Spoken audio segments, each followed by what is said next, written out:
D'habitude, je vous parle toujours d'affaires qui sont plus ou moins anciennes, mais généralement, on est au 21e ou au pire au 20e siècle. Mais aujourd'hui, je vous propose un petit tour dans le passé. Direction l'Aude pour un cold case vraiment très cold.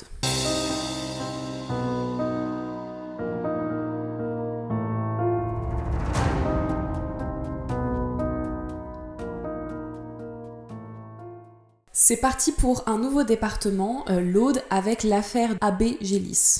Mais commençons par le commencement, je dois vous présenter ce personnage. Le curé Gélis, Antoine de son prénom, est né le 1er avril 1827, je vous avais dit qu'on remontait, à Villesèque-Lande, dans les Landes.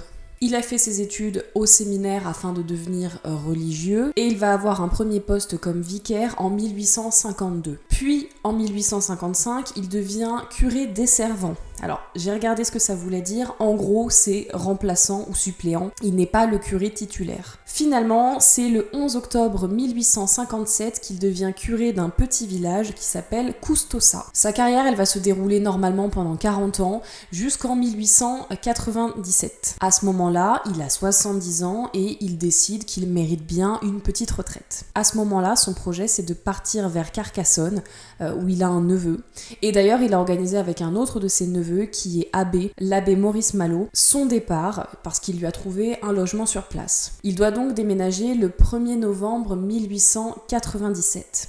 Sauf que le fameux jour de l'emménagement, Antoine ne se présente pas. Son neveu, qui est inquiet, va se rendre chez lui pour essayer de voir ce qui se passe et il va trouver la porte ouverte, déverrouillée. Il entre dans le presbytère et découvre dans la cuisine le cadavre, le corps sans vie du curé, au milieu d'une flaque de sang. L'autopsie va révéler qu'il est décédé dans la nuit, donc du 31 octobre au 1er novembre, entre 3 et 4 heures du matin. Le maire est alerté, le presbytère est fermé, on a des gendarmes qui arrivent rapidement sur place, ainsi qu'un juge d'instruction, le juge d'instruction de Limoux. L'affaire commence.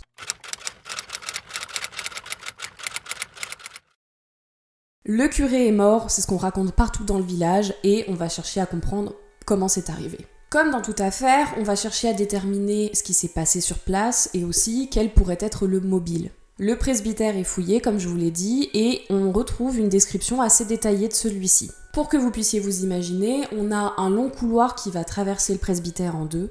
D'un côté, du côté gauche, on a la cuisine et du côté droit, on a la salle à manger, le salon.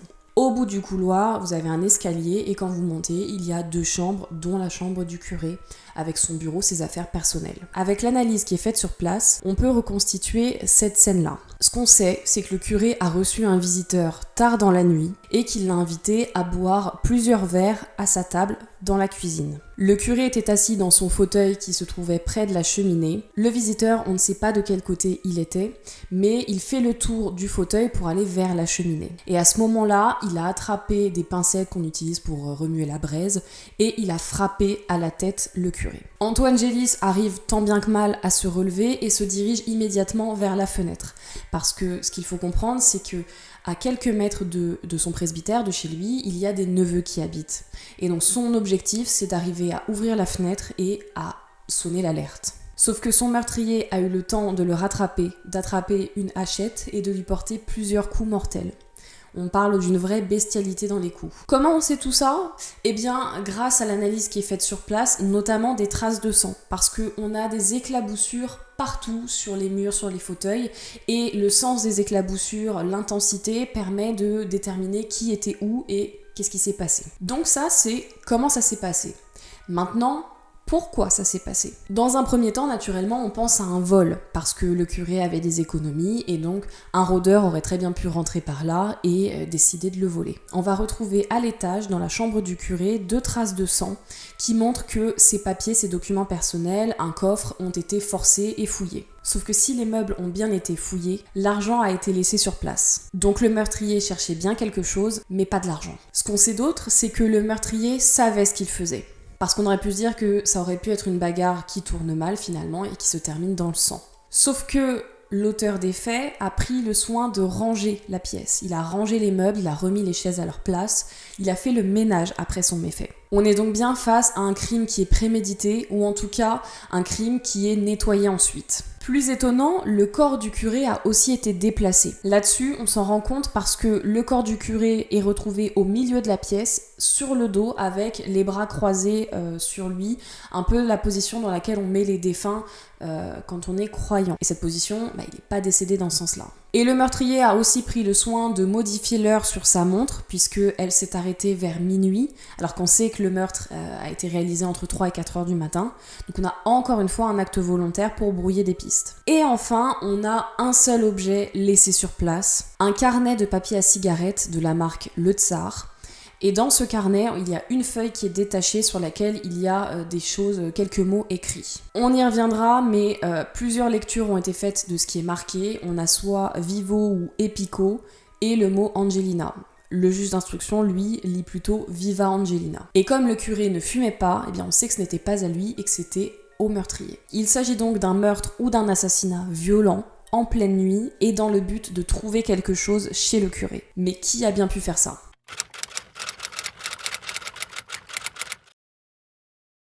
Qui aurait bien pu en vouloir à ce curé d'un petit village de l'Aude ? Pour répondre à cette question, il faut que je vous explique plus en détail qui est cet homme. Antoine Gélis est curé, vous l'avez compris.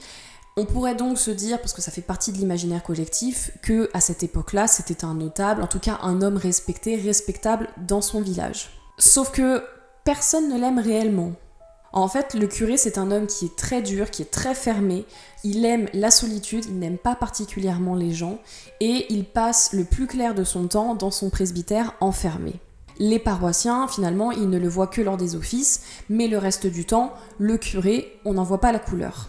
On parle d'un homme qui ferme ses volets en permanence, même l'été, qui ferme la porte à clé, et qui a même fait poser une clochette sur sa porte pour être alerté dès que quelqu'un arrive. Alors aujourd'hui c'est peut-être un peu moins choquant parce qu'on a pris l'habitude de verrouiller toutes nos portes, de tout sécuriser, mais il faut se remettre encore une fois à l'époque. À cette époque-là, tout était ouvert, c'était pas aussi sécurisé. Bon, en même temps il y avait moins de cambriolage, ça c'est sûr, mais un homme qui ferme tout, qui s'enferme à ce point-là, clairement ça étonne. Le curé, il n'a pas vraiment d'amis, et même dans sa famille, même s'il a des membres de sa famille, il ne fréquente réellement que sa nièce qui lui apporte à manger et à boire régulièrement. Et même elle, quand elle arrive, il faut presque qu'elle donne un mot de passe pour pouvoir rentrer. Et c'est tout le temps comme ça, même s'il sait qu'elle vient, elle doit quand même montrer patte blanche avant de rentrer. On est donc face à un homme qui est méfiant, qui est isolé et qui ne reçoit que peu de visites. Sauf que ce soir-là, il avait laissé la porte déverrouillée, la porte ouverte, et il avait même désactivé sa clochette pour ne pas qu'elle sonne en pleine nuit. Donc il savait clairement que son visiteur arrivait et même il l'attendait. La personne qui a fait ça est donc nécessairement une personne qu'il connaissait, mais on peut aussi déterminer que c'était quelqu'un d'importance pour lui. Si je vous dis ça, c'est parce que Antoine ne fumait pas et surtout il ne supportait pas l'odeur du tabac. Il ne laissait personne fumer chez lui, et pourtant, il a accueilli à sa table, et comme il faut, parce qu'il y avait plusieurs bouteilles d'alcool, et surtout du tabac, parce qu'on a retrouvé ses papiers à cigarettes. Le juge d'instruction, il va naturellement se pencher sur l'entourage d'Antoine Gélis pour commencer son enquête. Et tout particulièrement un de ses neveux qui s'appelle Joseph Pagès.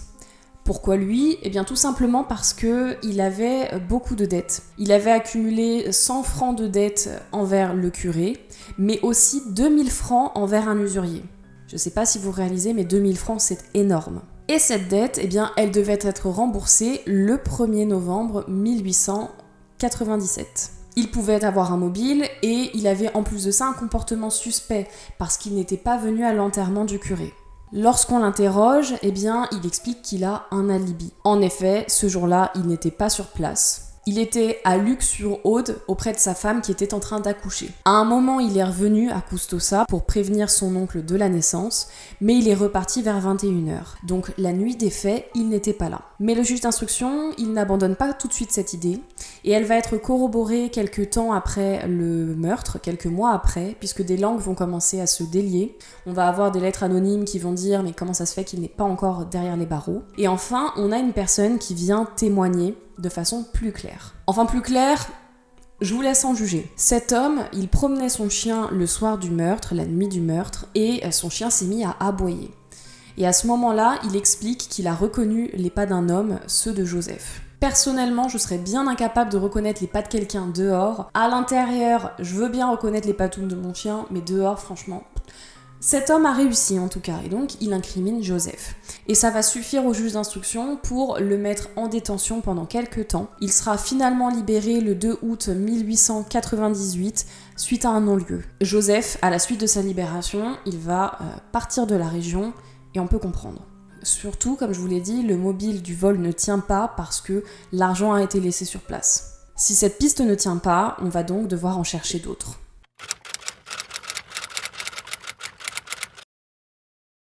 Au fur et à mesure des mois, on va enquêter plus en détail sur le curé et on va trouver des choses un peu étranges. Le curé, comme je vous l'ai dit, il avait de l'argent. Mais quand je dis qu'il avait de l'argent, il avait beaucoup d'argent. Je ne vous l'apprends pas, curé, ce n'est pas une profession qu'on choisit pour la rémunération. À l'époque, ça gagnait certainement mieux qu'aujourd'hui, mais ce n'était pas non plus mirobolant. Et pourtant, le curé semble avoir beaucoup d'argent. On a pu déterminer grâce à la comptabilité du curé qu'il percevait 900 francs par an de la part de l'État et qu'il avait aussi des fermages. Ce sont des loyers qui sont payés pour des terres agricoles, voilà. Donc environ 900 000 francs par an. Il a aussi noté que ses dépenses s'élevaient à 700 francs. Jusque-là, mathématiquement, ça colle. Sauf que des témoignages vont apparaître et dire que les dépenses du curé étaient bien plus importantes.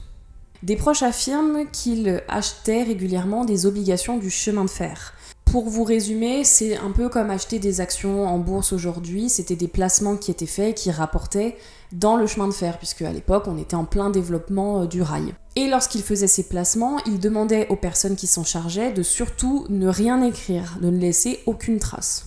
Vous sentez venir là le côté un peu louche ? Clairement, il avait des revenus cachés. Ça sera d'ailleurs confirmé par la fouille qui est réalisée chez lui, puisqu'on va retrouver un document qui est codé. Et ce document, il révèle l'emplacement de sommes d'argent, de pièces, un peu partout dans le presbytère. Argent qu'on va retrouver, à l'exception d'une pièce qu'on ne retrouve pas, mais globalement tout y est, et on parle de 13 000 francs. Vous avez donc un curé qui a un réel trésor et qui utilise des messages codés. Il traînait peut-être avec des personnes suspectes. Justement, à ce sujet, sa nièce se rappelle d'un événement. Le 12 octobre 1897, quelques jours avant sa mort. Elle va lui rendre visite pour lui ramener du linge et elle le trouve en compagnie d'un homme. Au moment où elle veut rentrer, le curé la met à la porte, la pousse, pour qu'elle ne voie pas avec qui il était. Elle va l'interroger et il lui expliquera que c'était juste un ami. Sauf que des amis, je vous ai dit, on ne lui en connaît pas vraiment. Donc on pense plutôt à un prêtre.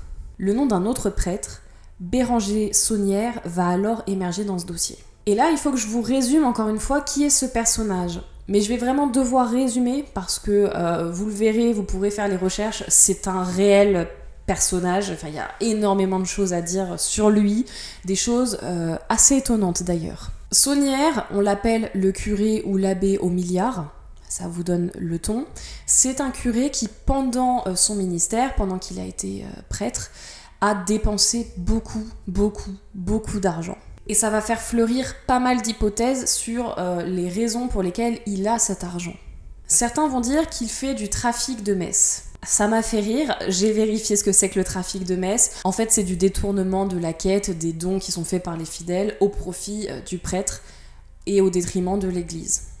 C'est pas des prêtres qui s'échangent des messes entre eux, même si je trouvais ça plus marrant. L'autre hypothèse, ça serait qu'il aurait trouvé des trésors lors de la rénovation de son église, qui se trouve à Rennes-le-Château. Parce qu'on sait qu'il a fait des rénovations, et on sait que dans ces cadres-là, il a trouvé des choses. Il a trouvé des objets, des reliques religieuses qui pourraient avoir de la valeur.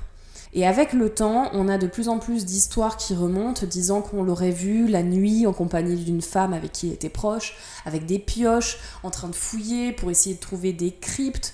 On parle de tombeaux qu'il aurait découverts, de trésors qu'il aurait gardés pour lui. Et l'histoire raconte qu'il était de plus en plus secret sur ses découvertes, qu'il empêchait tout le monde de rentrer et de voir ce qui se passait réellement. Et là où ça part dans tous les sens, c'est que certains vont dire qu'il aurait potentiellement trouvé le diable, ou même qu'il serait devenu le diable, à force de chercher des richesses. Mais cette version-là, je vous laisse vraiment apprécier. En tout état de cause, c'est un homme qui connaît Gélis, et il se fréquente avec un troisième prêtre qui s'appelle Henri Bourdet, qui lui aussi a des dépenses plus importantes qu'un curé classique. Mais à l'enterrement de Gélis, Saunière et Bourdet sont tous les deux présents, et c'est la dernière fois qu'on les voit ensemble, ils ne se voient plus après. Et on a encore d'autres mythes après sur Saunière, notamment par rapport à sa mort. On dit que au moment de sa mort, donc un autre prêtre, je crois que c'est Rivière qui s'appelle, est venu à son chevet pour la dernière confession et pour lui donner l'absolution. Chez les chrétiens, c'est un sacrement qui est très important, sauf que la confession visiblement se passe mal puisque le curé qui est censé lui donner l'absolution refuse de le faire. Je ne sais pas si vous imaginez le scandale en fait que ça représente ça dans le monde des prêtres. Il refuse et il sort de la chambre paniqué. Certains vont dire qu'il a vu le diable ou alors qu'il est devenu le diable à cause des confessions qu'il a fait au moment de sa mort. Encore une fois là-dessus, c'est pas réellement le sujet de la vidéo, mais c'est pour vous décrire un petit peu le personnage et tout le mythe qui l'entoure.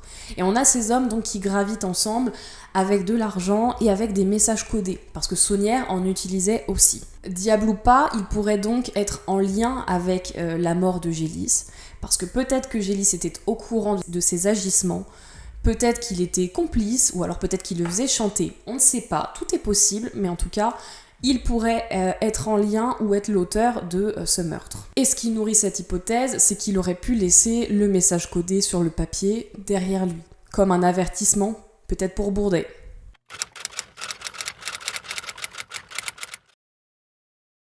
Je vous l'ai dit, sur place, on retrouve un seul message sur ce fameux papier à cigarette.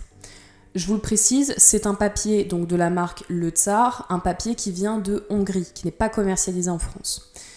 Et je vous laisse deviner qui a un compte bancaire en Hongrie.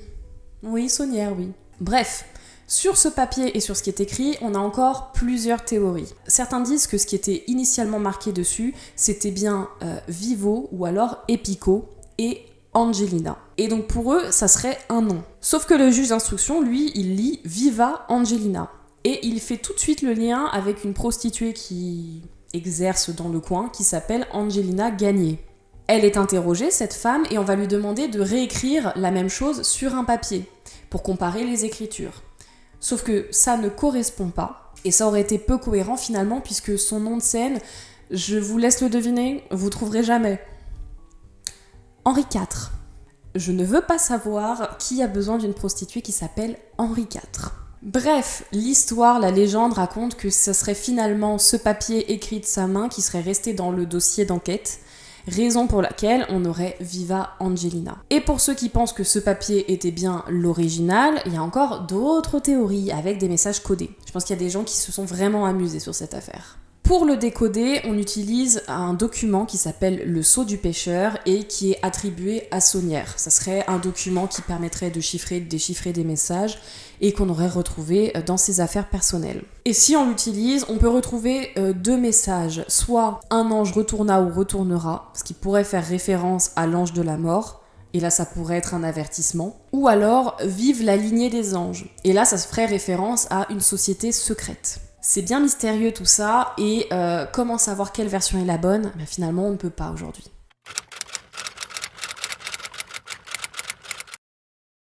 À ce jour, le mystère de ce crime n'a toujours pas été résolu. Plusieurs pistes existent, mais le temps qui passe ne facilite pas la résolution de cette affaire. Mais tout n'est pas perdu, et c'est grâce à vous. Et oui, vous êtes peut-être celui ou celle qui arrivera à résoudre cette enquête. Je suis pas en train de blaguer, la ville de Custosa a mis en place une reconstitution, elle a remis le presbytère dans l'état dans lequel il était, elle a vraiment fait une reconstitution sur place, et surtout, elle laisse le dossier d'instruction, près de 800 pages, accessible. Bon, accessible, je crois qu'il faut payer un billet d'entrée, mais n'importe quel visiteur peut revenir sur place, accéder aux documents et essayer de résoudre ce mystère. Alors si vous vous sentez l'âme d'un détective et que vous êtes dans le coin, foncez. Mais si vous le faites, s'il vous plaît, mettez-moi en commentaire ce que vous trouvez. Je vous demanderai pas de me scanner le dossier, même si ça m'intéresserait bien, mais en tout cas, je serais curieuse de savoir si vous avez d'autres éléments dans le dossier, des pistes, des choses qui ressortent, ça serait vachement intéressant. Et puis dites-moi aussi si vous aviez connaissance de cette affaire. Et c'est ainsi que s'achève cette nouvelle vidéo. J'espère qu'elle vous aura plu. Je vous laisse me faire vos retours, comme d'habitude, en bas. La liker, vous abonner pour avoir les prochaines, activer la cloche aussi, je crois qu'il faut le faire sinon vous n'avez pas les notifications. Enfin bref, comme d'habitude, vous savez, on se retrouve dans la prochaine vidéo pour un nouveau département. Salut!